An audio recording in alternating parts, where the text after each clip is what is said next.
Welcome back to some Animal Crossing New Horizons. I'm videodiary, as shall we see what's going on a lovely little island of Fawnhollow today, as we have yet again another rainy day, which just means more flower gardening work for us to work out tomorrow.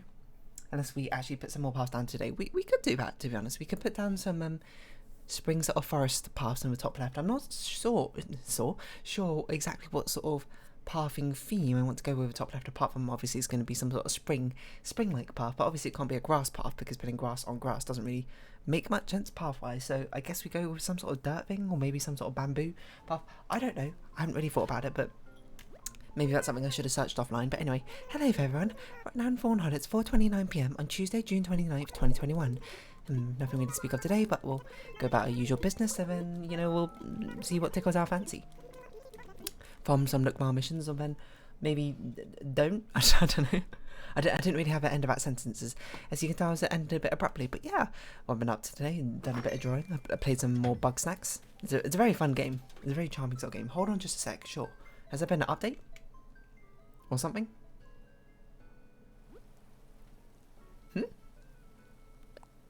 Okay. I don't know what that loading screen was for. Normally that only happens when Nintendo gives us a piece of mail, but who are we kidding? We haven't had an update for about 3 months. Or something like that. So of course Nintendo's not going to give us anything in particular. But that's no worry, neither here nor there. That is just the lay of the land as it goes right now. But yeah, what's been happening recently? Oh, did you see that thing about like that Minecraft version 1.1.1 or something, which was like rescued and archived or something? Basically what happens is there's this online, like, people like to archive internet stuff because as easy as it say, once it's on the internet it's on there forever. That is just a phrase after all. If it's only on there forever if people back it up. But often, you know, things from the earlier days of the internet or earlier in their lifespan have been, of course, lost to the annals of time, or the sands of time, as they've been slowly eroded away from the internet, continuously moving forward with whatever stuff it's got going on. Fruit tree, chop down tree, okay, chop wood, and fossils. Okay, candy. So a lot of people want to do some sort of internet preservation thing, and especially like a big surge of it happened, I believe, when Flash was being made, what's the word? I was going to say redundant, but that's not quite the right word. When they basically stopped supporting Flash and discontinued, I suppose, and then more updates are coming out. There was a huge push for backing up of Flash games, especially ones like which are really popular, things that are like on minigame websites, which especially weren't as updated or something. I'm not really an expert in this sort of internet archival sort of thing, so don't quote me. But yeah, there's basically a lot of teams that sent around doing that sort of thing, and there of course is a team who do that for Minecraft and a lot of its earlier versions, because I'm not sure if anyone could really have predicted the ridiculous surge, not ridiculous in a bad way, but the crazy surge in popularity that Minecraft got from its initial release. Like, it was pretty popular in its alpha phase, but no one knew it would probably become the most defining game of the 2010s or something. I suppose it kind of depends on how you measure those sort of things, but certainly it's had a large impact on many people's lives. But yeah, because Minecraft obviously wasn't so big in the earlier versions, it's quite difficult to get your hand on some copies of the original versions of Minecraft, like in the early stages and that sort of thing. But some versions are obviously more popular than others. Like, it probably isn't too difficult to get something like of the most popular pre-alpha patch version, which is that, I don't know off the top of my head, but I'd imagine a lot of people have that downloaded and then just never updated since then because they never played it.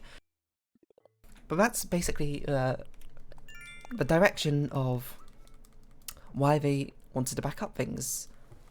You know, they don't want things to be lost forever, and it's nice to have sort of like a historical archive of this sort of thing. But yeah, there's this team doing it for Minecraft. I can't remember what they're called. I read the article, I forgot what they're called.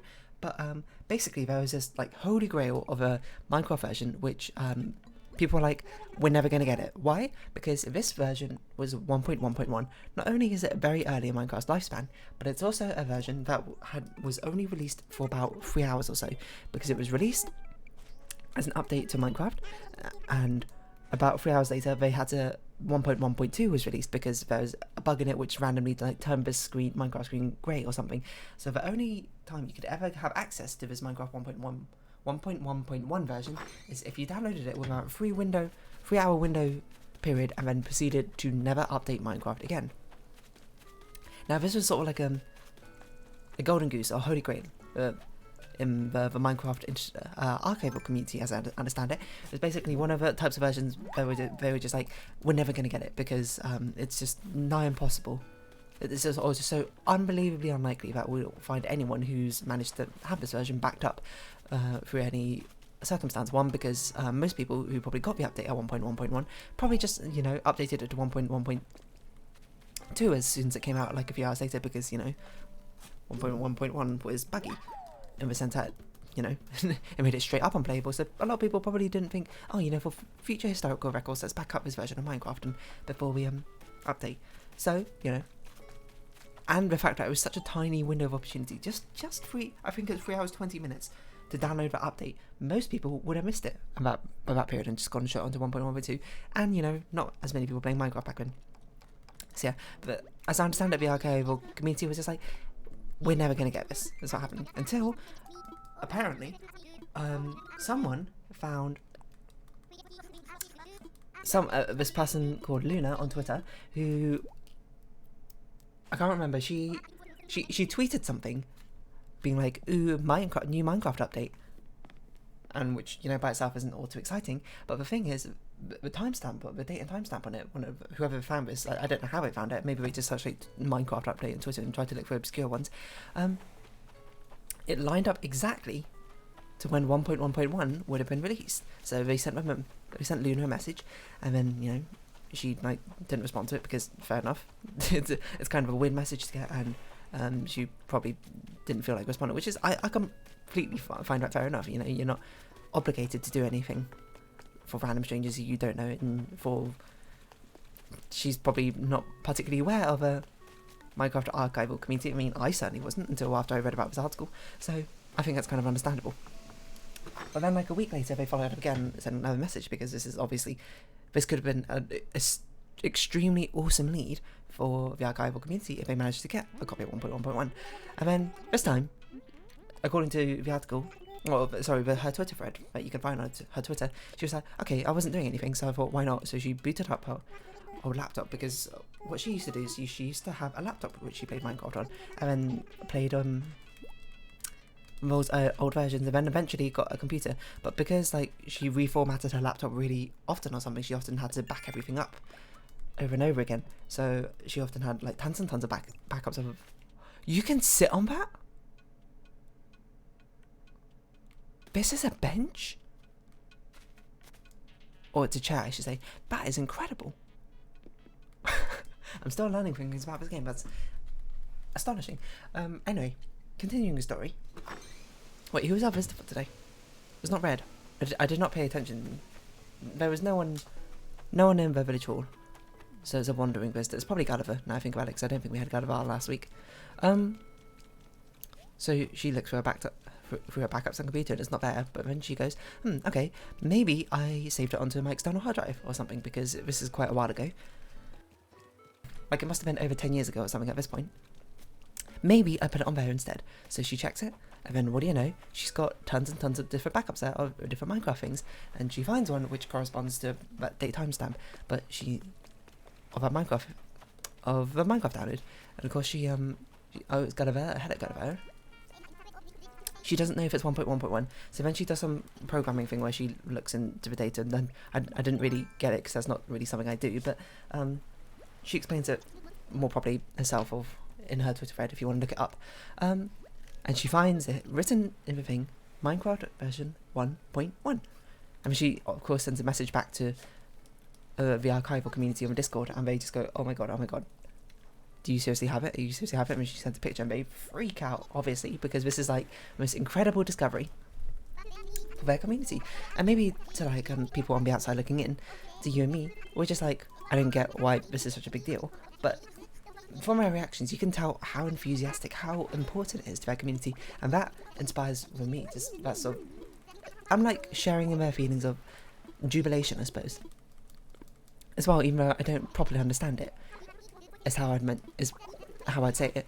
Like, I don't literally understand why this is so important, but I can figure out through context that one, it's really important, two, and if I put together pieces of it being a very rare version and something they'd never think they'd ever get their hands of, I can understand why it would be so important. So they obviously just absolutely go bonkers, and it's crazy. And then I think she herself goes like, oh, I didn't realise how important this would be until I saw their reactions, and then she just started shaking because it was just like she didn't realise quite how important this was. And you know, I get that. I totally understand that. I think I was, what? A manila clam? I think if I was in her position, I wouldn't understand it either. And then just to see the reactions would be enough for me to go, oh, this is something really, really important. And with that, I don't believe it's the last version of Minecraft I'm missing, but it was most certainly by far and away the least likely one that they'd ever come across because of such a short time window. And the craziest thing afterwards is like, she downloaded it like 90 minutes or something before the update came out. Or was it 90 seconds? I can't remember. Hold on. It's on the r/games subreddit right now, and it's where I read it and read the article, and I was like, this is so cool. Let's see, Minecraft, it was on Kotaku. 3 hours. She only had 3 hours 25 minutes to download it. At Lunar Sorcery, there you go. If you want to read her Twitter thread, think about it.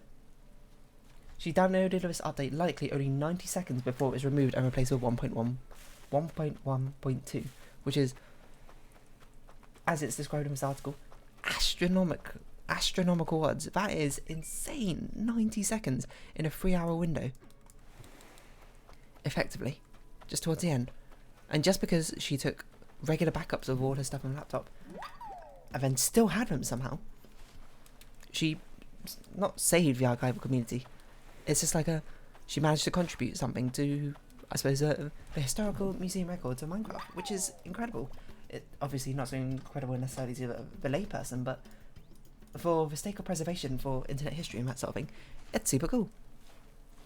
Because I think we do get a little bit complacent about this sort of thing, that because it's on the internet and there's like regular backups and things, we're just like, oh, if it's on the internet, it's kind of there forever.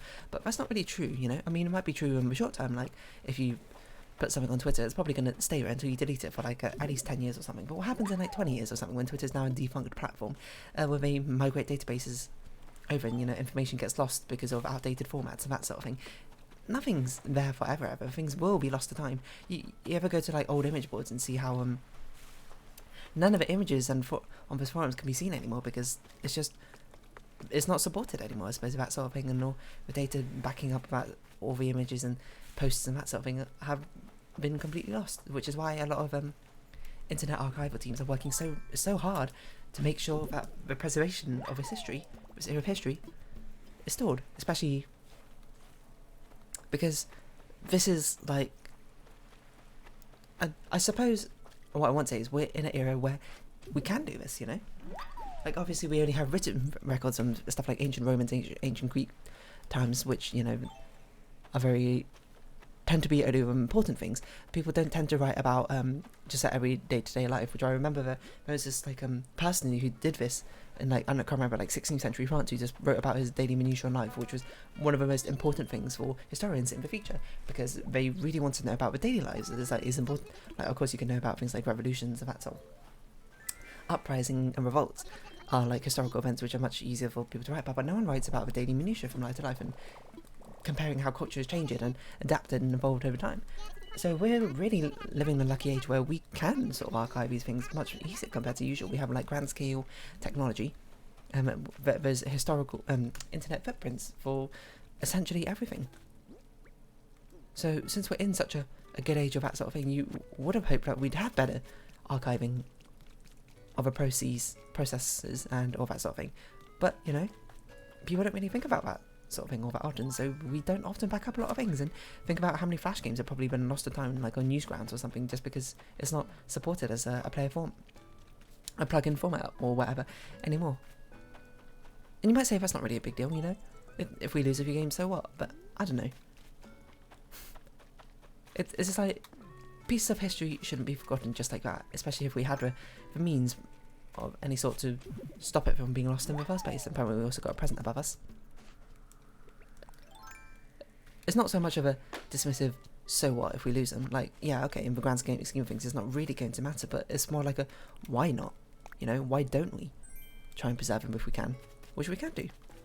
So we sort of just let it fly like that. Is my view. I'm not sure if it's a...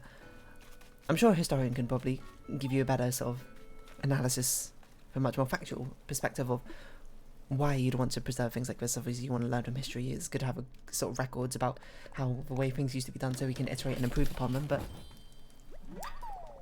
even outside of all that, it's like, why wouldn't you want sort of these records in future? Like, aren't you mildly curious about what happened in the past? Like, even I'm not a huge history fan of anything like that. I don't like studying history in that sort of sense, but I do like learning about it somewhat. You know, not so much that it'd be like my hobby to like listening to history podcasts or anything like that, but like, you know, the fact that the option's there for us to learn from it, I think is the important part, rather than necessarily, you know, the actual details of it itself. I guess that's kind of my view on it. But yeah, I sort of back up an internet archival thing. I feel like it's easy to get... I'm not going to say it is, because I suppose I don't work in that sort of industry or anything or like that. I suppose it probably is going to be quite... it's back to have accident. Easy to get complacent about that sort of thing. Be like, oh, because it's what we've uploaded to YouTube, it's going to be here for like forever until, you know, eventually YouTube's going to fall or become defunct in future or whatever things. And, you know, this happens. I remember because I watch videos sometimes, but I can't remember who it is who makes like speedrunning, the history of speedrunning videos and that sort of thing. And it's really important to them to understand the timeline or what happens through these old videos that have been uploaded. And of course, it always makes me a little bit sad. And it's like, oh, this is the first time this record has been broken. Unfortunately, we don't have any footage of other things because the footage has been lost to time or something. So with that complacency, we'll eventually lose out on everything because we think these sort of digital records are permanent, and they, you know, they're pretty permanent, but they're permanent in the short and medium term, not necessarily long term. You know, like everything, time erodes everything. Sand, you know, erosion, all of that will be, all those bits and bytes on mechanical and drives and that sort of thing will be slowly rubbed away and lost if we're not careful about how we, you know, preserve it for the future generations. And people say you learn from, we have history mainly so we like learn from it and from the past, and those who don't learn from it are doomed to repeat it, and that's very true. Even in the broadest sense of the words, I think. So, you know, internet archival is very important. I find out like, I suppose it's much more like a self-indulgent reason, but sometimes I'm like, I feel with nostalgia. I'm like, I kind of want to see what things were like in the past. Like, see how things were and see if my memory of them when I was younger really were what it was all, you know, cracked up to be. But, you know, things have changed. Like, I mean, Neopets is such a big example, I suppose, personally. It's a game I used to play a lot when I was younger, and of course Neopets itself has gone through a lot of changes, and even recently it's gone through a huge modern refurbishing compared to previously. I'm not sure what we want to do today. I don't really want to lay down paths, but since it's raining, maybe we should try and catch Cedar Camp again. Because we do eventually want to get the Cedar Camp statue. So we'll put some stuff away and then we'll try and catch Cedar Camp. It might be a bit difficult, but we'll sort of see how it goes. Yeah, but even I get a little bit curious, being like, oh, I wonder if I can really remember what Neopets was like. Was it really all that great back then? But, you know, it's not easy to find it anymore. It's sort of just like gone. Put a tadpole here, you know, put it next to a frog. But thankfully, through the efforts of people who run things like the Wayback Machine or Internet Archives or that sort of thing, which I now think about it, I think they're the same website. You can visit those sort of things. Like, I remember one time I tried to look up my old primary school's website, and obviously it's very different and it's changed now. But I was like, oh, what if I look it up? I wonder if there's any photos of me from the old days, because I remember it used to be like these group shot photos of school events and that sort of thing. I wonder if I could find them again on the Internet Archive. I don't think I found any, but there's not many backups of them. But to be fair, that was like early 2000s. That was the sort of thing. People weren't really backing up or taking snapshots of them. Internet, especially some random primary school website in Britain, so it's understandable. But, you know, as time passes, we're becoming slowly more and more aware of really what we can do to help preserve these sort of things, which are otherwise slowly die out. We should also grab some storage and sell them, so we can clear up our inventory space, methinks. So any duplicates, let's go down to the bottom and do duplicates from the bottom up, because we always go up from the bottom, top to bottom. But no, let's go this way and we'll get rid of anything which is excessive. Go fish a pochette.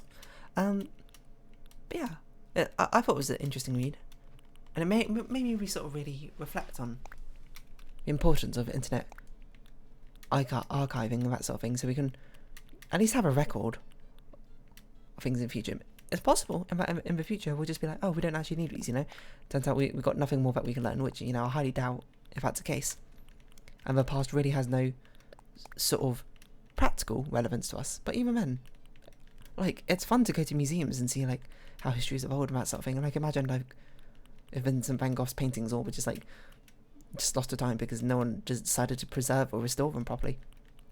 We can appreciate, like, art and stuff like that in future now because we'd have no access to it.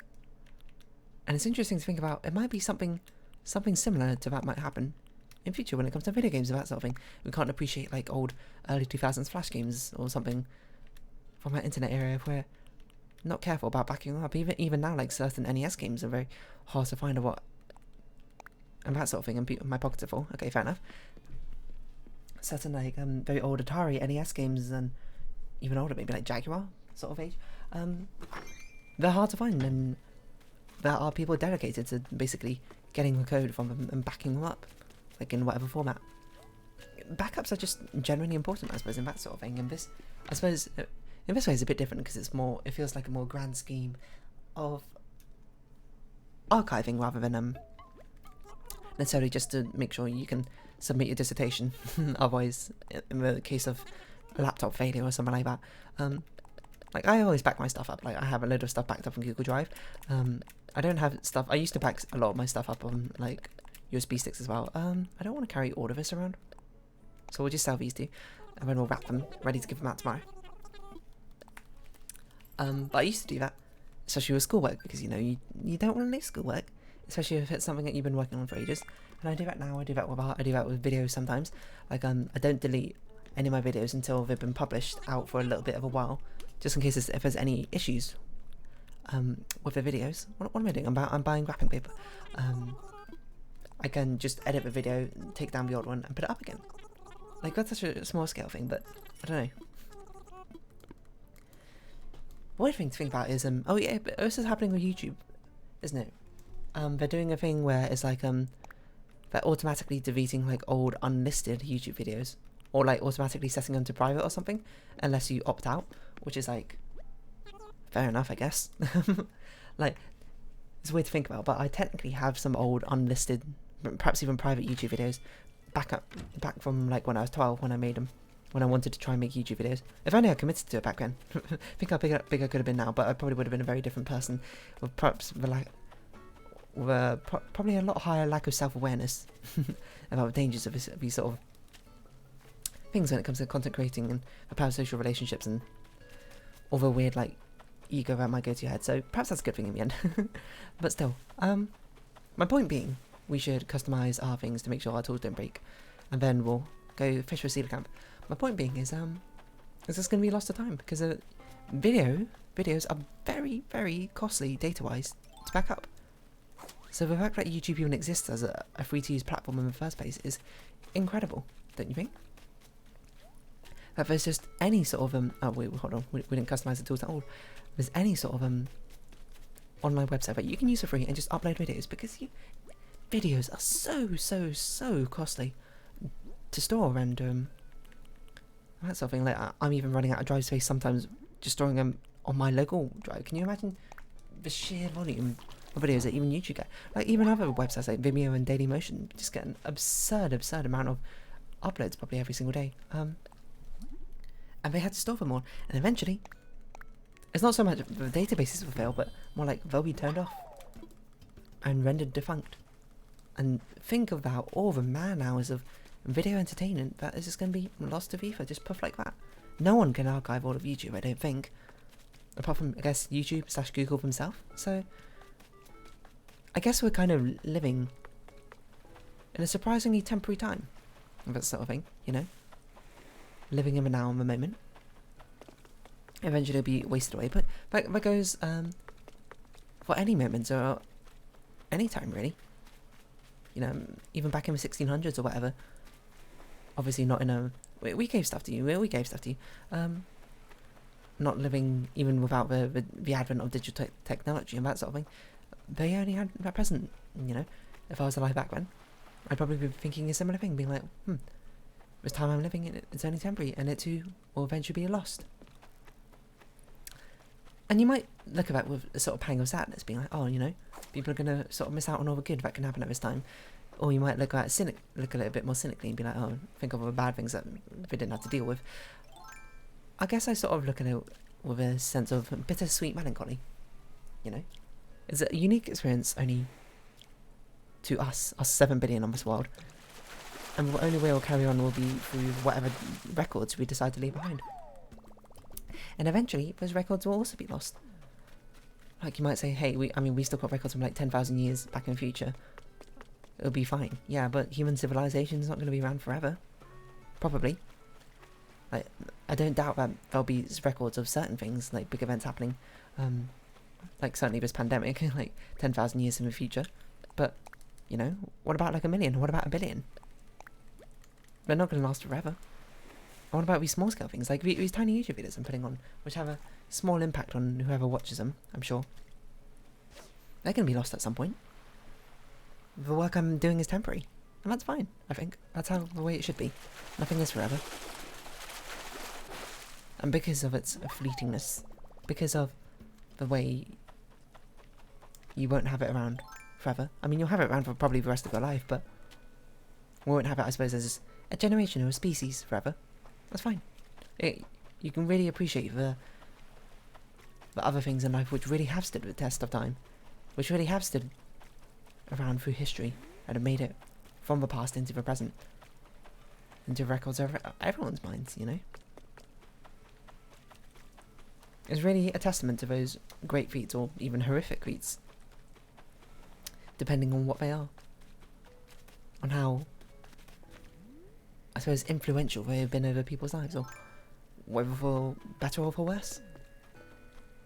So I guess it's a pang of sadness that these small things, those small influences, are eventually going to be lost, but I suppose that doesn't really negate the impact they've had over this short period in the first place. So really, what I mean to say is, like, don't look back and cry because it's ended. Look back and smile because it happened. That sort of thing. I know it's cheesy. It's like a very typical thing you probably find like on a throw pillow or something. On some college student's dorm room, in some college student's dorm room or something, but I mean, I think it kind of rings true, doesn't it? Of a preservation of the historical, a preservation of history will definitely make it last longer, so more people can enjoy it and understand it better, but its impermanence is really built into everything.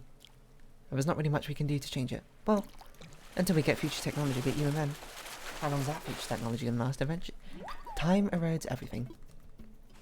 Eventually. But I suppose in the grand scheme of things, you don't really need to be all concerned about that sort of thing. Most of us are only going to live like no more than 100 years anyway. Most of us probably only going to live about 70, 80, which is fine. Like, I don't mean to talk about morality so harshly, but it's just like, let's make the most of it, right? Here I go going like sentimental, melancholic, very philosophical all over again, but it's true, I think. At least the way I see things. But yeah, the sort of internet and historical preservation is good. While we still have it. Otherwise it will be lost forever eventually, but you know, let's keep it around for a little bit longer, is perhaps what I mean to say for that sort of thing. And on that note, I suppose we'll catch this final fish and we'll round off this episode here, huh? We've got much more to be doing. Well, I got much more to be doing. You probably got your rest of your life to go out, continue living. So I'm not going to keep you here any longer. Not like that you've been kept here really in the first place. You've been here voluntarily, and if you made it to the end, I know. Good for you. Let's see what the future holds for you, eh? Anyway, if you have been watching, thank you very much. It's been Animal Crossing New Horizons. I've been Dear Darling. Likes, comments, subscription, shares are greatly appreciated. Join the Dear Darling Discord and follow me on Twitter down below. I hope we can see each other again, but for now it's our farewell. So until next time, bye bye for now, and this too shall pass.